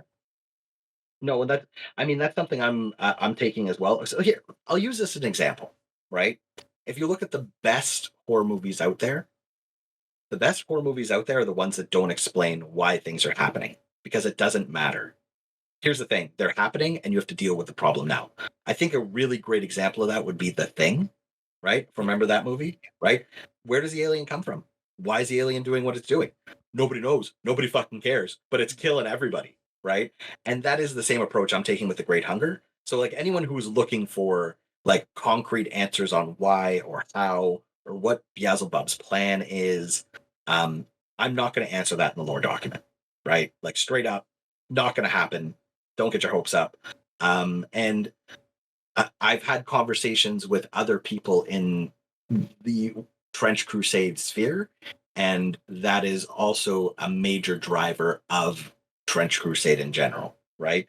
Is that, I think the conversation I had with Mike, and this was going way back, well, not way back, but way back in the process of this, right, was the Great Hunger aren't going to give a lot of answers because they're not doing a whole lot of talking. And that is the approach that I'm taking with this, right? Now, whether Factory Fortress wants to reveal more, by all means, they are more than welcome to. They have the background lore that I've given them, and they can do what they want with it because it is a license, right? But in my personal narrative voice, right, of me writing this stuff, I want to keep everything very much from the perspective of people who have experienced the Great Hunger and not necessarily those who are living the Great Hunger, if that makes sense. Yeah. Yeah. No, it definitely does make sense. I had somebody comment on. I really embrace the concept of the unreliable narrator. I know that people like my voice and the way that I sound, but I think I sound like a stupid fuck. So I like my writing, and that's where my focus is. That's what I'm trying to do really well because I can't do shit about my voice. So sometimes when I'm writing a video, it's from the point of view of a narrator who's biased towards the subject of the video, biased against the subject of the video. I'm trying to downplay the win, big up the win, turn a loss into a win, and never really tell people what it is that I'm doing. And that makes it like a tremendous amount of fun for me to do that kind of stuff. Do you ever try broadly with your own writing now, not necessarily Great Hunger specific? What's your favorite lie, like mechanism of a lie that you use in your own writing? Is that something that you embrace? Yeah. I'm trying to think of a specific example. Okay. So I don't want to, how do I do this without spoiling? Because I just know there's people that haven't played through the Creature Caster campaigns, and there may be people in here that want to play through the Creature Caster campaigns. But yes, especially when writing our Dungeons and Dragons content, I'm a big fan of misleading the players, right? And don't want to reveal. I don't want to reveal this because it's too much of a spoiler, Yeah. right? So my favorite lie though is that um uh and it's even hard for me to say without a lot of background context because like it's a 12-part adventure, right? And each one of these adventures is like 30 pages long. And you know what I mean? Like there's a lot of narrative in there. But the basically there's a whole concept, there's an entire religion surrounding the concept that there is a titan that is sleeping and keeps on whispering dream, like he speaks in his sleep, and there's priests that record what he says in his sleep and turn it into law and try to they try to divine what he's trying to tell them and then trying to put that into law. And you find out later on the campaign that it's all a big lie. So nice. yeah. So I mean, I can't really get into it, but yes, I think it's a great narrative device, and I love lying to our readers. I think it's a great idea, It's a right? lot of fun. Especially when you get to spring something really nasty on them in the end. Yeah. People only really find out kind of, I don't mind like spoilering my own shit. Or if you haven't read it by now or listened to it by now, then tough shit. What the fuck are you doing on my channel? But I will put Easter eggs in my shorts for Hand of Faith that people won't even know. My favorite one was like I had a quote from a priest, and the quote was pretty gnarly, and you know, people were leaving comments like no priest would say something like that, and I was like, okay, you know, fair enough. And then like 3 months later, I drop a part of like Hand of Fate where everybody finds out exactly why the priest would say something like that. Yeah. So it's, you know, it's a lot of fun doing this. Doing this kind of Hand stuff. of Fate. Hand of Fate is phenomenal. I'm really enjoying it. I think you're doing a great job with that. It's tough, man. Keeping a narrative moving forward in a sensible, exciting fashion, especially because you're trying to do two things with each. The short stories are really interesting because you're trying to build like character build in a reasonably short amount of time, and you're trying to have some kind of either physical or emotionally climatic ending. So a lot of your character building ends up in a very stressful situations. Your characters grow together, but that's not necessarily an honest reflection of how a unit like the Rough and Readies would come together over time as people. Like the downtime, like one thing that friends of mine who have, like, I've had friends in the Irish Armed Forces, British Armed Forces, obviously the American Armed Forces, just from knowing so many people on the internet. There's vets everywhere. I play like D&D every week with active and vet servicemen from the US Armed Forces, and the ultimate thing is the downtime. The time you spend doing nothing on your way to doing the thing. Yeah. That's where all the friendships grow. So that's what I miss in a short story format that I would love to extrapolate out into like novel length character development. But Jesus Christ, how do you even write a book? Like, what the fuck is that? That's a big process, man. Yeah, no way. That's a big process. You know, like I've even written like, so I recently did our D&D campaign as like 12 separate adventures, but I wrote a campaign guide and a monster manual. And I'll tell you, what a friggin' job, man. That is a lot of work. Yeah. You know, there's like hundreds upon hundreds of pages that go into that.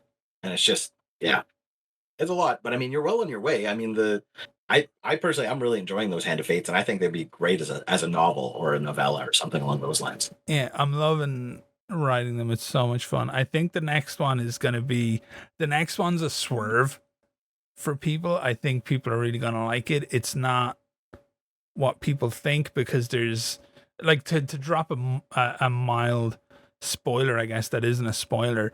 There's two sides to every every battle basically in the world of Trench Crusade. So it's time to start learning about the people on the other side of this thing. Yeah. you know, who's pulling what strings, who's doing this, that, and the other. So we're gonna have an old favorite. I'm not shy about saying like Farouk is back in the next chapter, and we're gonna be learning what it is he is even doing, because we had that little peek of him in the first part, and now it's time to dig into what it is he's at and his motivations and have some fun, because it would get boring, to be honest, just having constantly like you're focusing in on the good guys. Yeah, it's gonna get pretty dull. I have good guys. Yeah. No, for me they're just good guys. Like my good guys are fucking good guys. I don't give I don't give a shit about this whole there's no good guys in fucking Trench Crusade. The Rough and Readies, they're the fucking good guys. I mean, I listened to the last one. Didn't like the main dude just threatened to like, if it was up to him, he would have killed this kid a long time ago. Yeah, but like that's good. What is it? I don't know, man. He's a demon guy. He's a demon guy now. He's got like demon thoughts in his brain. Good to know. Good to know where your morals lie. So yeah, my morals are like extremely black and white. Here we go. yeah, pretty much. It's like, oh, I'm sorry, you're infected by like demon thoughts. Fuck out of my Christendom, bro. You're done. that's the way that works. No, I can't dial in the price for the full physical line. I cannot, because I don't know how much they're going to cost because they're not done. Sorry, I'm just answering Skeletor here. Yeah. You could expect models probably about 3 months after the campaign ends. There's a concept in game narrative that is called Hallway of Doors, which is there is no explanation, but here are thousands of doors with tidbits, and you can string them together as you go. I really like that. Yeah, I like that too. Yeah, that actually helped me figure out what it is I'm trying to do. Yeah, which is certainly fun. What else do I have to ask or talk about? I guess one thing I'm really curious about in a very broad sense is the overall this is a ridiculously broad question. Once again, tell me to fuck off if you want to. I will. What is if you had to put a vibe currently on the industry, just from the people you talk to, the people that you interact with, how are things actually going right now? Because I spend so much time with my head in the video games industry, and it's not the most positive place in the world right now. Where are we in the tabletop industry? I mean, I think we're in a pretty good place.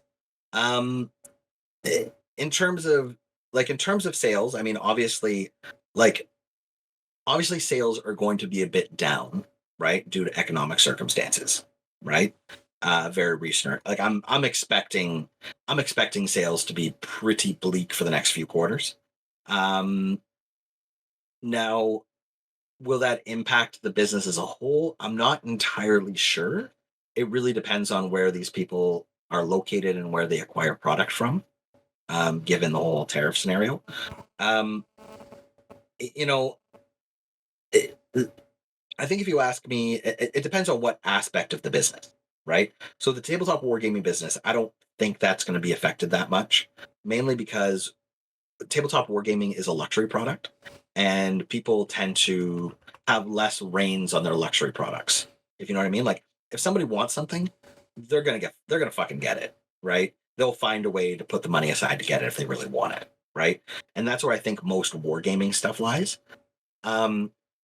Digital miniature market, I think most people would tell you that it's extremely saturated at the moment.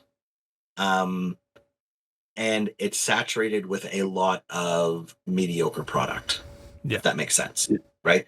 So, I mean, there's a lot of different STLs out there, but there's a lot of mediocre STLs, right? It's very rare that you find STLs that are top notch. And there are a lot of companies out there that are producing some really top notch products, and then there's some companies out there that are producing some pretty not top notch products, if that makes sense, right? Not just like, I mean, but again, it's all personal. Like, that's the thing about this industry, right? Is it's all about what you like, right? I'm not going to tell someone what to like, you know.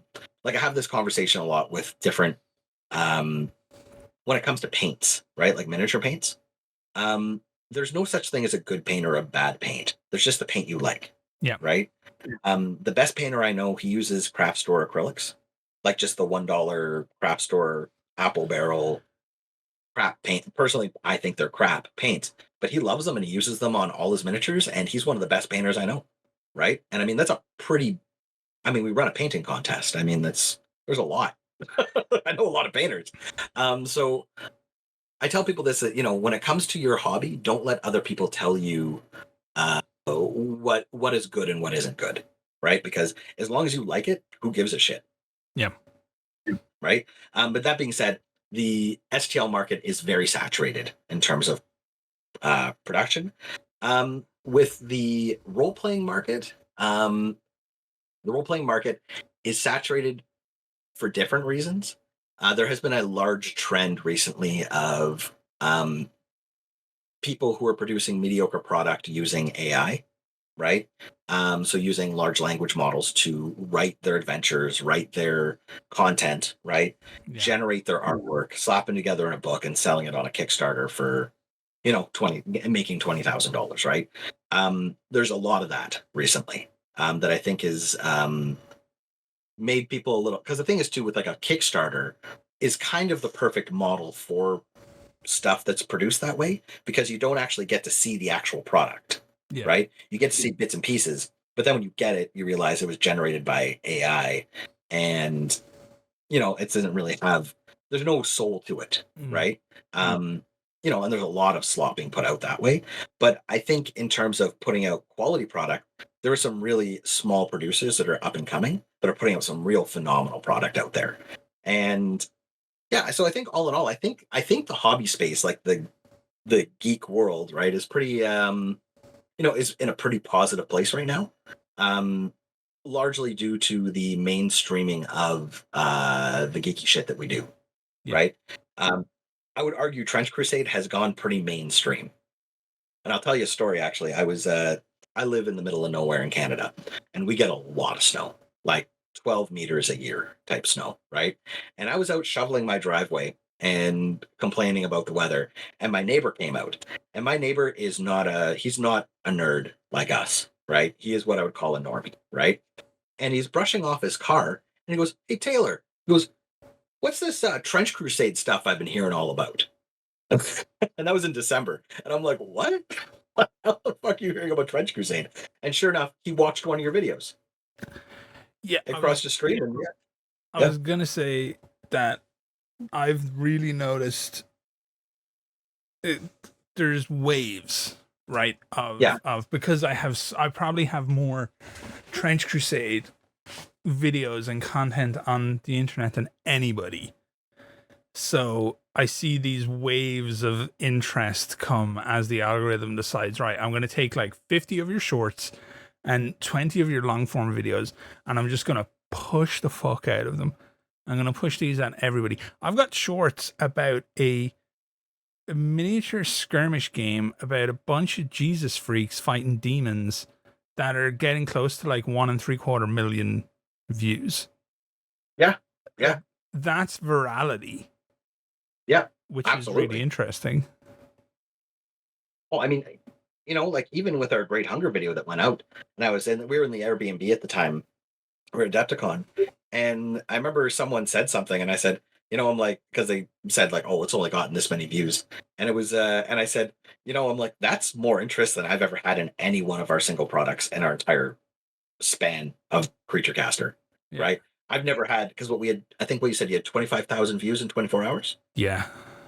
Yeah, that's 25,000 people that looked at our product in 24 hours and showed interest. That's wild. That's a wild number, my man.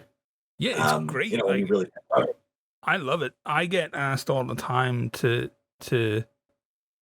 do certain things or push certain product or do video about X or Y, and 90% of the time I just say no.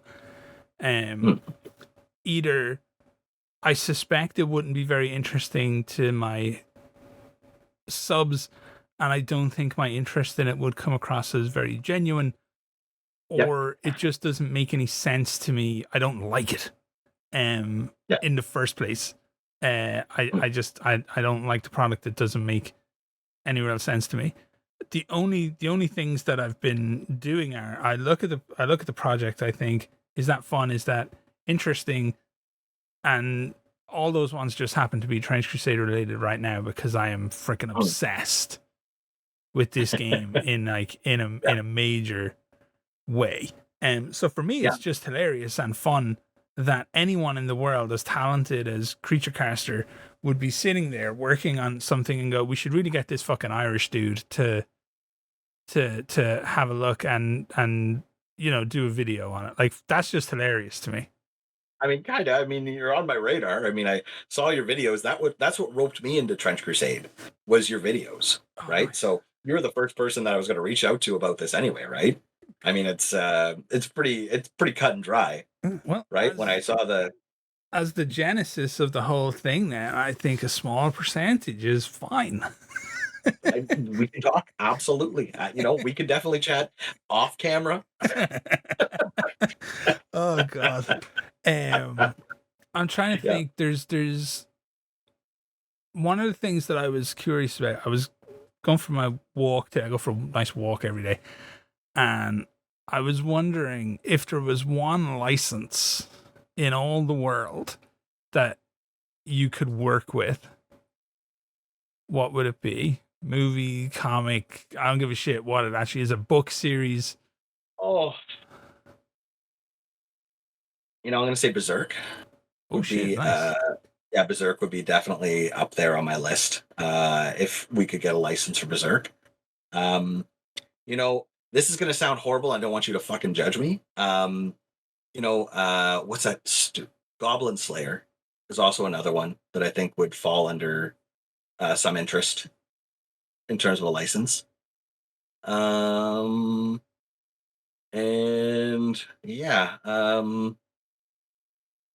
think Berserk would be if I could, Berserk would be the number one. That'd be absolutely sick. I'd pay healthy money to see Creature Caster quality sculpting being done in the Berserk universe. You and me both. It's been a conversation over and over again. But yeah, it's I don't even know who I'd talk to about getting a Berserk license. So I know there's a game launching soon. Is there? I think I saw it on GameFound, I think, the other day. No. A Berserk tabletop game. Yeah, a Berserk tabletop game. I don't know now if it's a board game or a what you call it, a Zombicide style crawler or whatever, but it's definitely there. Apparently Monolith Board Games is doing it. There you go. Wow. Pip to the Look post. At that. Q4 2025. Wow, that is a while from now. Wow. They're just going to take my money. Looks like a Zombicide style game. Yeah, I thought it might be. I couldn't remember off the top of my head. It's based on their great. Okay, so it's not. Yeah. I mean, I'm gonna get it because it has begrudgingly. A cool model. Like, I'm not gonna lie, but I don't know if I'll play it. I don't know. I'm seeing it, and I don't know. Doesn't look like my kind of game, but I'll get the models because I will do Berserk models. I wonder who's doing the models. I guess Monolith is contracting it through someone. See, if I was going to do a Berserk board game, right, I wouldn't do it like this. This is, this looks like, kind of very simple. Maybe it is. How I would do it was just be like, the part when the eclipse happens? Yeah. Right? All I would do is you have the Band of the Hawk, right? And essentially you're just trying to survive to the last man, right? In that scenario. Right? And it would be like some sort of variable where you get, you have constant waves of enemies coming at you, and your goal isn't necessarily not to die, but it would be just to survive, right? To the very end. Survive right? As long as possible. That's a scenario I was going to do for the Readies, just for fun. would be that, like, you know, if people wanted to proxy the models or whatever, they could do that kind of heretics coming from all directions until your entire warband's dead. And how deep can you get into turns? That's the yeah. thing. That's a cool idea, though. I mean, that's a lot of, especially if you throw in like a what's it called, like a betrayal sort of mechanic in there, right? Where you can kind of betray your friends to survive longer. That would be, that would be, that would make a pretty good game, I think, right? That would definitely be That a lot of fun. maybe we should talk about this later. Yeah, we really should. It's like it's like one of the things that's really interesting me right now, because I can't help but think about design because it's interesting so much. The push of skirmish games, of things that can be played almost within a board game footprint, versus that older school, like, 6x4. When I think of the 6x4s, 6x4 games now, I'm thinking of like Games Workshop won't give it up, because why should they? They make a lot of money that way. Mantic, I think, do better product than Games Workshop as regard the actual games. Kings of War is just a better fucking game. It is. It's a fantastic game. Yeah, Ronnie's anything. Ronnie's one of my personal heroes, man. Conquest, the last argument of kings. I don't know how many people have played that game, but like, it's really freaking good. It's a rank and flank game, and everybody else is starting to get smaller with things, because it makes so much sense to get smaller with things, to go down and down and down in footprint. One of the most unique takes I've seen on it recently is a game called 1490 Doom that a mate of mine, Feel No Pain, put me onto, which has like a 2-foot round board. And it's like, build a castle on it, climb the castle, try and kick each other off the castle. Yeah. It's I actually got involved. So it's funny when you mentioned, was it 1420? No, 14. Yeah. So I actually got into the podcast the same time as I got into the Trench Crusade stuff. Right. And I was like, I thought for like a brief moment that they were connected somehow. Right. Because it's such a very, and I mean, it was, I don't think there was any crossover. Like, I don't think that the person created 1490 Doom and Trench Crusade, I don't think they even knew about each other. Right. But to create such a very similar product, is kind of wild.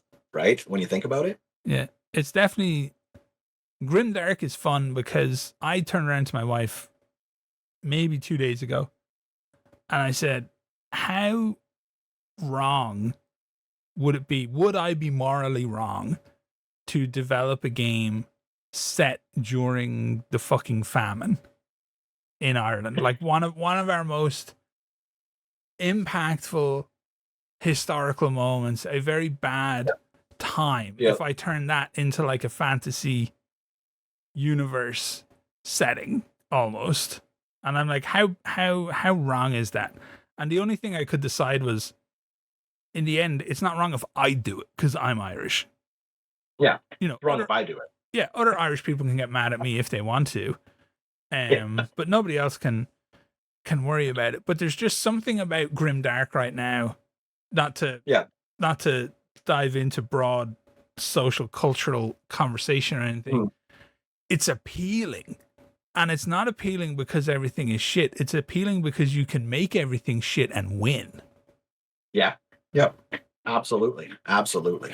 There's a lot to be said too about, like with Grimdark, there's also horror, or a hope, right? That that you can, like, and that's part of the strength of Grimdark, is that there's that blinking light of hope, right? And that, the good guys are going to win, and you're rooting for the underdog who doesn't seem to. It doesn't seem like there's any chance in hell that they're going to win, right?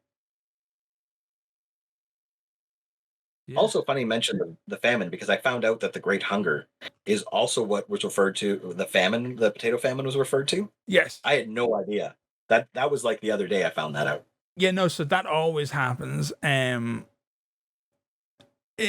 It's just, we come up with like the oddest of names for shit. So, a million people die in a famine, let's call it the Great Hunger. that, it makes a lot of sense and it's kind of poetic.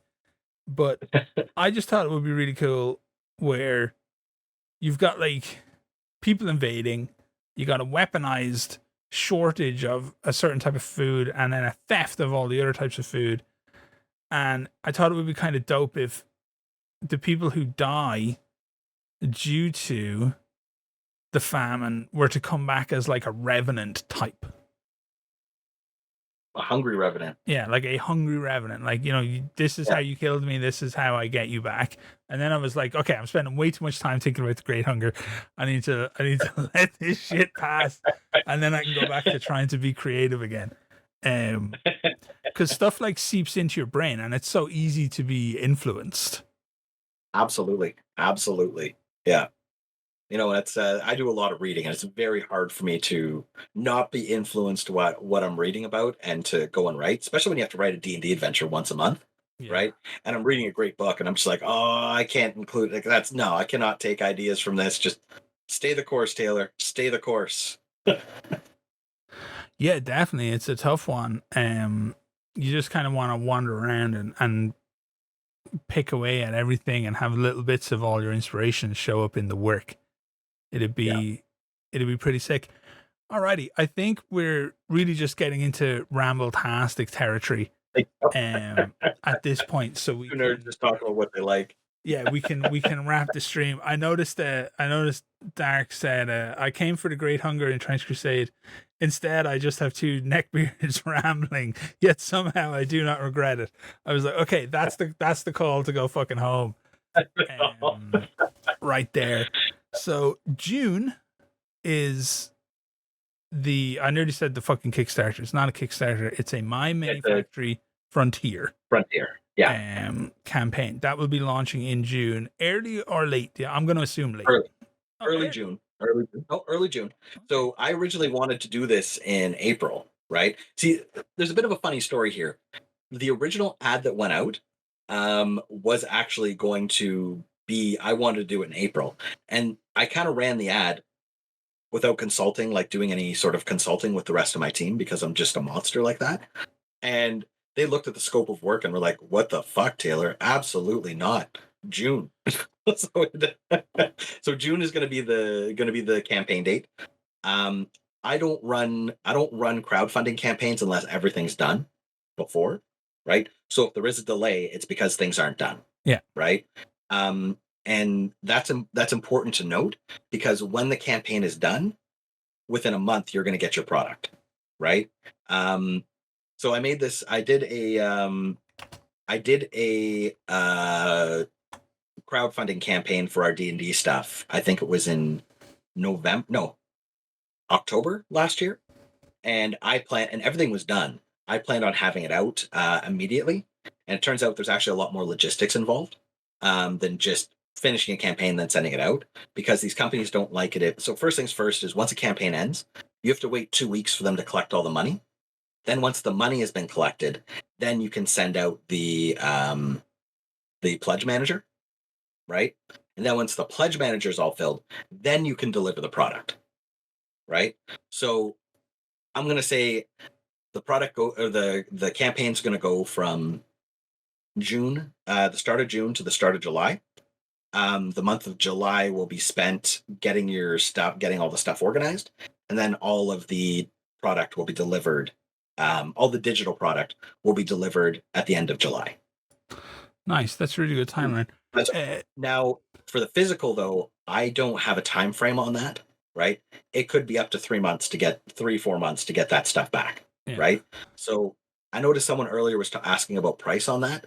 I don't have a price as of yet for that, but I will tell you to expect the cost of a GW battle box, right? Okay. So let's say, this is ballpark, $230 USD would be probably a ballpark price. Again, the reason it costs so much is because it's being made at a quality product. It's not UV resin, right? If people are concerned about the price, it's going to be $119 for the 23 STLs. That's your way to go, right? Find a buddy who has a printer and have him print off the stuff for you, right? If you want super high quality cast models, right, then you're going to have to wait. Was I crazy, or did I see an early bird for the STLs as well? There will be an early bird for $99 for the first day. There you go. Get them on the first day. You're not going to get them on the first day. And there will be a warband size as well for people who don't want the whole package. Though I'm not sure why you wouldn't want all the models, because they're pretty kick-ass. Yeah. So stretch goals? Don't know yet. There will be add-ons. I know that. Yeah. I have this amazing Great Hunger t-shirt. Let's see if I can flash you guys here. So I have this Great Hunger. Oh, the camera follows me up. This is bullshit. I have a Great Hunger t-shirt that is going to be available. Again, not a cheap t-shirt, but it is an amazing t-shirt. It is what's it called? What do they call that? Where they dip the shirt in the ink? Oh, hydro. Silk screened. Not silk screen. Sorry. They spray it's silk screened. It's silk screen. It's super high quality. I sold 50 shirts at Adepticon. Nice. And so that'll be available on there. We're going to potentially have a Great Hunger paint set provided by Cuttlefish Colors. So that will be 12 paints and 4 oil washes. The t-shirt will cost $35 American. Damadan. Yeah. No, I think he might mean very specifically the one that you were wearing. Oh, the one I'm wearing personally? You don't want the shirt, man. I work all day. I wear the shirt all day. You don't want it. Am I being harassed? Yeah, I think that's it. I think you've just been sexually harassed. Maybe that'd be a first. Someone here asked, will individual models be sold during your Kickstarter? No, I will not do that to myself. So no, absolutely not. Oh yeah. I will. Yeah, I'm not doing. You can buy it. Yeah, I can actually drop some interesting knowledge, and you can tell me if I'm wrong, because this is my understanding of it. Right, is that it sounds like super simple to just send sell individual models, but what that actually means is that you then have to develop individual SKUs for each fucking model. Absolutely. And then worry about all that shit. Yeah, I'm not a madman. I'm not doing that to myself. If you want to buy the individual models, you can buy them on my manufacturer later. Yeah. I'm not doing that thing. And it's Jimmy who's sexually harassing me, and now I'm not shocked. Jimmy has sexually harassed me before. There you go. He's got previous with this kind of stuff, so out of the chat. Alrighty, I think that's a wrap, man. It was really nice having you on. It'll be fun to bring you back for rules. Yes, and I will commit to that. Yeah, I'll commit to that. These guys will get feral about those fucking rules too. So you can expect a lot of rules lawyering questions. I can be pretty mean. So I know it doesn't seem it, but I can be a pretty big dick, and I'll be happy to be one during a rules discussion. There you go. Act a dick on that stream, and you'll just end up with a nerfed product, folks. You heard it here. We'll wrap it up. Thanks a bunch. I don't know if you have anything that you want to say to people just to finish up. A final message. Stay tuned, man. We have a Discord. Check out our Discord. That's where I drop information first, mainly because it's right in front of me 24/7. But I'm looking forward to the campaign and hearing from you guys in the future and what you think of our products. Alrighty, awesome. Thanks so much, folks, and I'll see you for some lore videos this week. All the best.